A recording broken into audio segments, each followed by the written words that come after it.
In today's video, we're going to be talking about the shield gate. This goes along with our other indoor units. However, it works differently. Instead of working as a sphere, the signal is actually produced in an oblong shape, or if you have a boundary plus system with a boundary plus receiver, it will work the same way as your system does outdoors, meaning the dog can get right up before to where this shield is, but as soon as he passes is when he gets the correction. And the correction will continue no matter how far away he gets from the shield, much like the system outside. Whereas with our Shield Pluses or our Micro Shield units or our older IFA 12 units, the dog only has a small sphere window that he could run through without any type of consequence past that point. To turn on your shield gate, right now this one is currently off, and this is the battery light, or it also lets you know whether the system is on or not. Right now there's no light, so the shield gate is off. To turn it on, you're going to press and hold until that light turns green and you actually get a green light.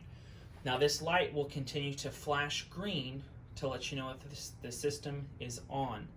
This light will also change colors dependent on the battery status. So if you see it go to a red color, you know your battery is getting low. To turn the shield off, again, you just press and hold. You'll get a red light that comes on. Once that red light goes out, as you continue to hold it down, now the gate is off. The way we are looking at this gate right now, we are actually facing the dog to where on the other side he cannot cross. So if this was your dog over here, he can get right up to this point. But once he crosses over is when he gets the correction. That is only if the shield gate is set up in a boundary plus mode. If it is in a regular mode, it is an oblong shape that goes in a big oval around the shield gate, meaning he can get close, but he can also walk through the signal field if he realized he could do that. Now, something that's very important with the shield gate, the way the plug is designed, if you put this plug in just a little bit too high, you can actually overshoot the two metal prongs that are on the inside, which are here. As you see those two metal prongs, if you put the charger in the wrong way, you can actually push those two prongs down, which means when you put it in the right way, you still won't get a connection because you'll be going over those prongs. If you ever have any issues with the shield gate not charging, it's important that you check these prongs to make sure they are not bent down or bent up. If they are, with a small-headed flathead screwdriver, you can gently push up or down on the metal prongs to make sure they straighten back out. The charger for the shield gate works in the same exact way with the same exact cord as your Shield Plus or Micro Shields. One plug comes with two charging heads, so you can charge two separate shields at one time on one plug. You'll notice that there is some teeth on the bottom right there, and then those two holes are where the prongs go in order to charge it. Make sure the teeth are facing up, so when you plug it in, it is in this configuration. So what's important is when you go to plug it in, make sure the teeth are lined up, and you'll push in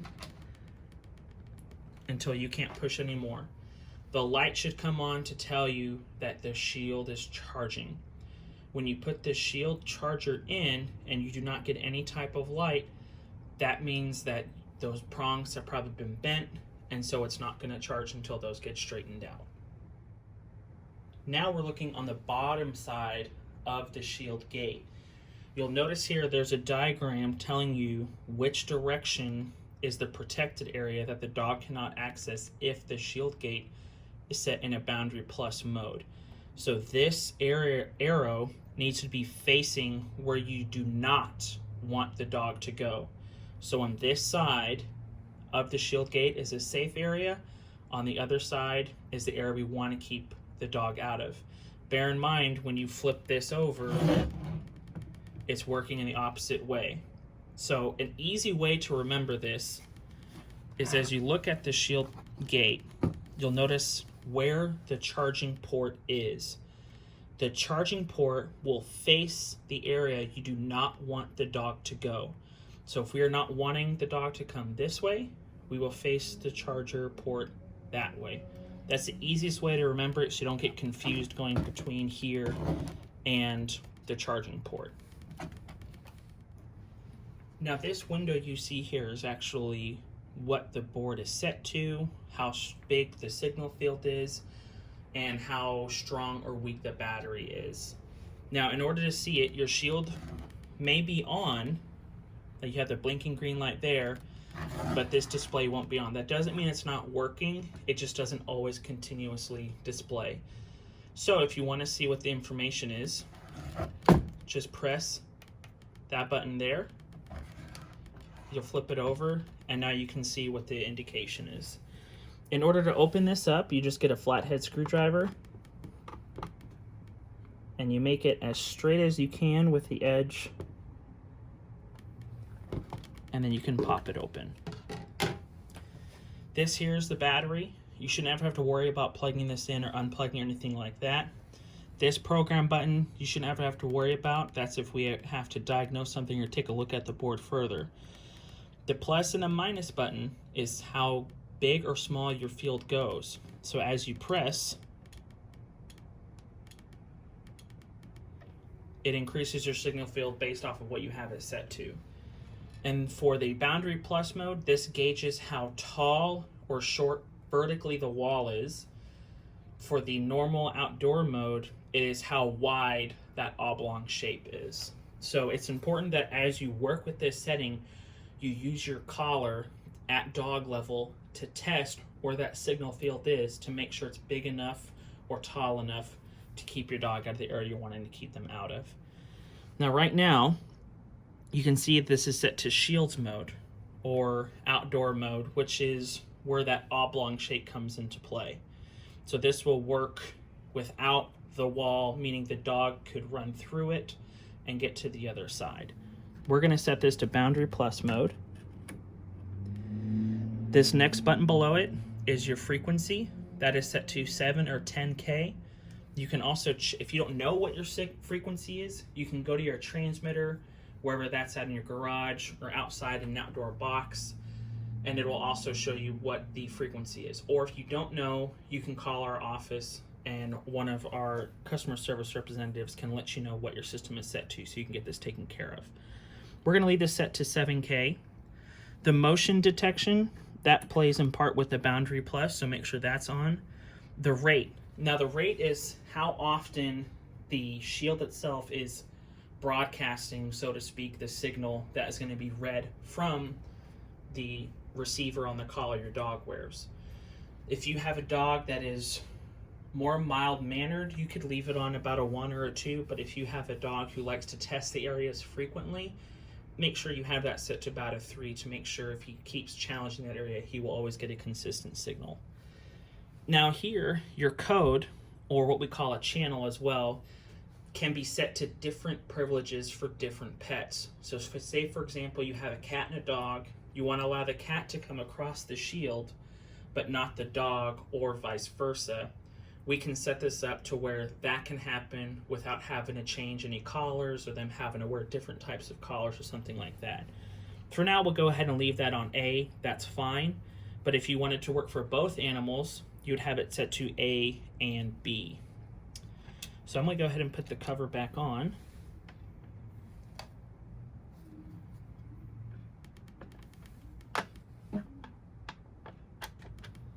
And then you just turn this about 90 degrees and you'll be locked into place.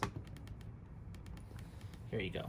Now I'm going to press the button on the bottom or on top of the shield, and there you go. There's all your settings that it's set to. Now we're going to demonstrate how the shield gate works in the Boundary Plus mode. Again, you can only use this feature if you have a Boundary Plus receiver. Now, This works in terms of that vertical wall. Once he passes the shield gate, the correction will continue for what the programmer has set the receiver to. This can be anywhere from 7 to 15 seconds, or if you have a more stubborn dog who likes to test the signal field a lot, they may have a higher correction timer on their receiver. But it works in the same way as it would outside with a Boundary Plus system. So, as the collar or the dog, your pet, approaches the shield, they can get right up to it, but as soon as they cross it, they get the correction. Now you saw as it came in, the correction didn't stop, but once he crossed back over, the correction stopped. We'll do that one more time.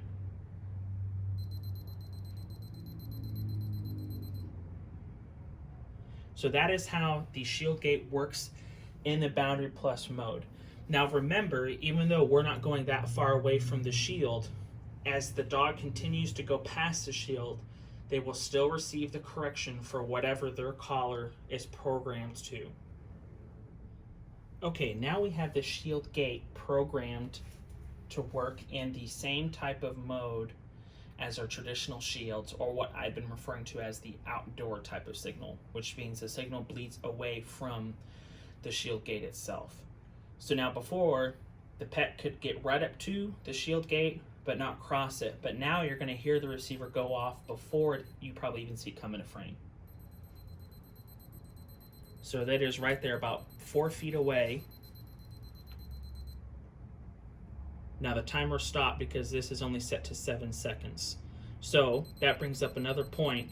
As it sits inside the field, it'll time out after 7 seconds, but if they continue to sit inside the field, you'll hear it turn off and turn on. That's because of the rate that we have it set to.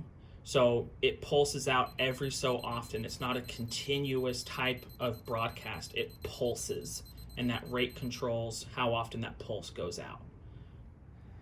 Now the shield gate is meant to really go in doorways or wide open areas that we're trying to keep pets away from. They work a lot better than the regular shields that we have because, as I said, it's more of a wall versus a big sphere as the traditional shields have. So that means that this shield gate would have to go in the middle of a doorway. If you're concerned about someone stepping on it or damaging anything like that, I can assure you that it won't get damaged in the process. Myself, I'm about 6 feet tall, 220 pounds, and I'm going to step right on top of this, put all my weight on it, and it's not damaged, it's not cracking, nothing's going wrong. So don't be afraid to step on it, you're not going to hurt it.